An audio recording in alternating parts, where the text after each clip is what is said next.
اہل ایمان کی سورہ توبہ کی آیت نمبر 112 کے اندر ان میں سے پہلی صفت ہی یہ ہے کہ جو اہل ایمان ہیں وہ اللہ کے حضور توبہ کرنے والے ہوتے ہیں.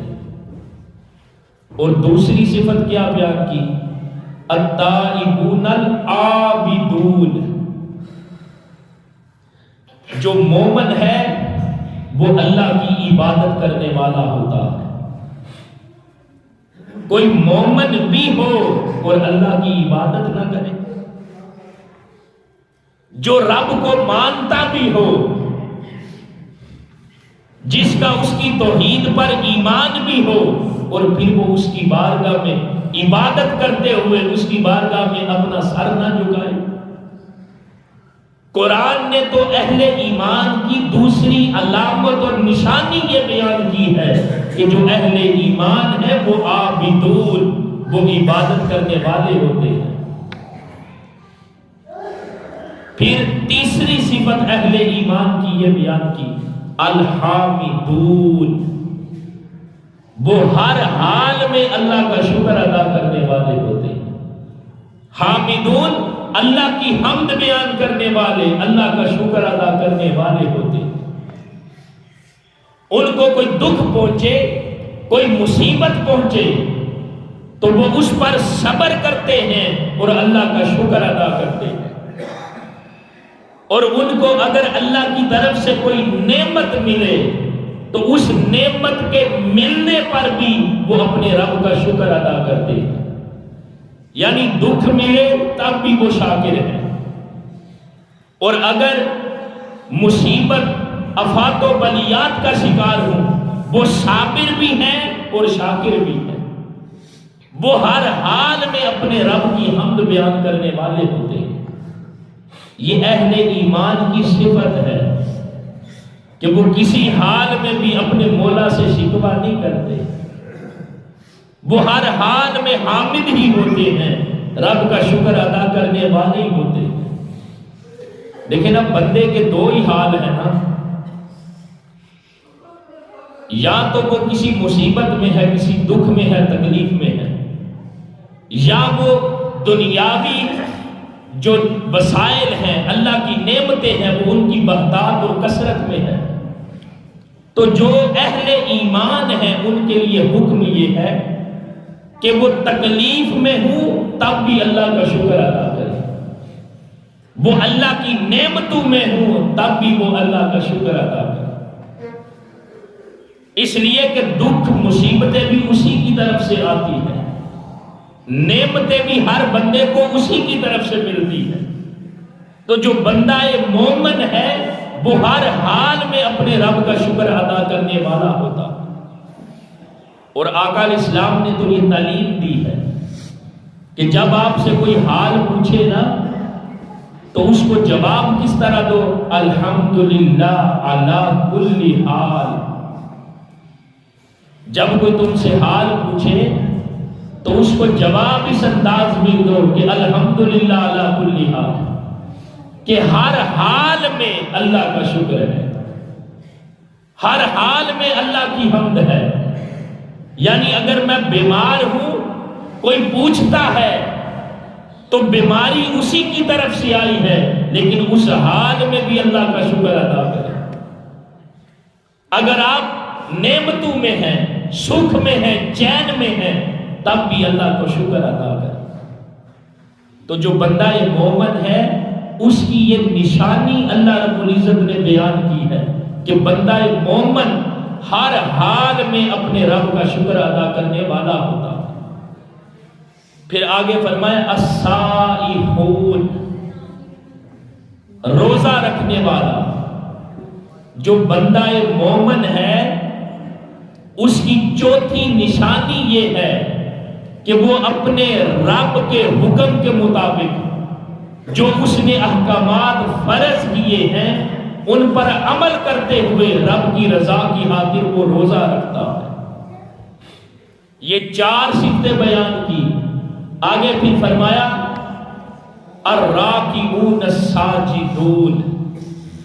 جو بندہ مومن ہے اس کی 5ویں اور 6ٹھی نشانی یہ ہے کہ وہ رکوع کرنے والا ہوتا ہے، وہ اللہ کے حضور سجدہ کرنے والا ہوتا ہے۔ جو اہل ایمان ہیں ان کی نشانیاں سورہ توبہ میں اللہ بیان فرما رہا ہے کہ بندہ مومن اللہ کی بارگاہ میں رکوع کرتا ہے اور سجدہ کرتا ہے۔ اگر بندہ مومن خود کو اہل ایمان میں بھی شمار کرے اور رکوع بھی نہ کرے اور سجدہ بھی نہ کرے، جو اہل ایمان ہیں ان کی تو نشانی یہ ہے کہ وہ اللہ کے حضور رکوع بھی کرتے ہیں اور اللہ کے حضور کو سجدہ ریز بھی ہوتے ہیں۔ اگر وہ رکوع و سجود نہیں کرتے، 5 وقت وہ اپنی جبینوں کو سجدوں کی لذت نہیں دیتے، تو وہ اپنے ایمان کی فکر کرے۔ اس لیے کہ اہل ایمان کی نشانی یہ ہے جو بندہ مومن ہے وہ اللہ کے حضور رکوع و سجود کے بغیر رہ ہی نہیں سکتا۔ ایمان والا ہر حال میں اپنی مولا کی بارگاہ میں سجدہ ریز ہوگا۔ پھر آگے نشانیاں بیان کی اہل ایمان کی، التائبون العابدون الحامدون السائحون الراکعون الساجدون الآمرون بالمعروف والناہون عن المنکر، کہ وہ بلائی کا حکم دیتے ہیں۔ اہل ایمان کی یہ نشانی بیان کی کہ وہ بلائی کا حکم دیتے ہیں، والناہون عن المنکر، اور وہ برائی سے منع کرتے ہیں۔ یہ اہل ایمان کی نشانی ہے۔ بلکہ ایک حدیث میں تو میرے آقا اسلام نے فرمایا نا، من رآ منکم منکرا فلیغیر بیدہ، فرمایا اگر تم کسی برائی کو دیکھو تو اپنے ہاتھوں کے ساتھ اس کو روکنے کی کوشش کرو، اور اگر اپنے ہاتھ سے نہیں روک سکتے فَإِن لَمْ يَسْتَطِعْ فَبِلِسَانِهِ، اگر اتنی طاقت نہیں، ہاتھ سے نہیں روک سکتے، تو یہ جو زبان اللہ نے دی ہے نا، اس زبان کے ذریعے سے روکنے کی کوشش کرو۔ اور اگر زبان سے بھی نہیں کہہ سکتے فَإِن لَمْ يَسْتَطِعْ فَبِقَلْبِهِ، تو زبان سے نہیں کہہ سکتے تو اس برائی کو دل میں برا جانا۔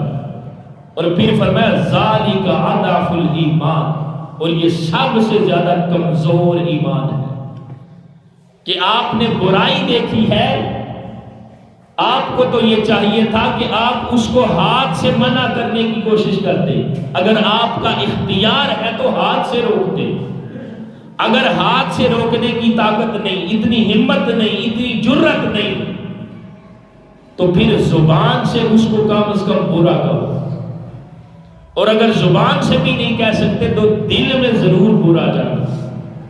اور فرمایا یہ سب سے زیادہ کمزور ایمان ہے۔ تو اہل ایمان کی نشانی یہ ہے کہ وہ نیکی کا حکم دیتے ہیں اور برائی سے منع کرتے ہیں۔ وَالنَّاهُونَ عَنِ الْمُنْكَرِ، پھر اینڈ پر کیا فرمایا؟ وَالْحَافِظُونَ لِحُدُودِ اللَّهِ، جو اہل ایمان ہیں، جو اللہ رب العزت نے حدود قائم کی ہیں، اہل ایمان ان حدود کی حفاظت کرتے ہیں۔ یعنی حدود سے کیا مراد ہے؟ جس جس چیز سے ان کے رب نے ان کو منع کیا ہے وہ اس چیز سے خود کو روک لیتے ہیں، اور جس چیز کے کرنے کا رب نے حکم دیا ہے وہ اس چیز کو کر گزرتے ہیں۔ تو دوستان محترم، یہ اہل ایمان کی علامت ہے کہ وہ حدود اللہ کی حفاظت کرتے ہیں۔ اور پھر فرمایا وَبَشِّرِ الْمُؤْمِنِينَ، یہ جو اہل ایمان ہے نا کہ وہ توبہ کرتے ہیں، وہ عبادت گزار ہوتے ہیں، وہ اللہ کی حمد بیان کرتے ہیں ہر حال میں، وہ روزہ رکھتے ہیں، وہ رکوع و سجود کرتے ہیں، وہ نیکی کا حکم دیتے ہیں، برائی سے منع کرتے ہیں، اور جو حدود اللہ ہیں وہ ان کی حفاظت کرتے ہیں۔ یہ اہل ایمان کی نشانیاں اللہ رب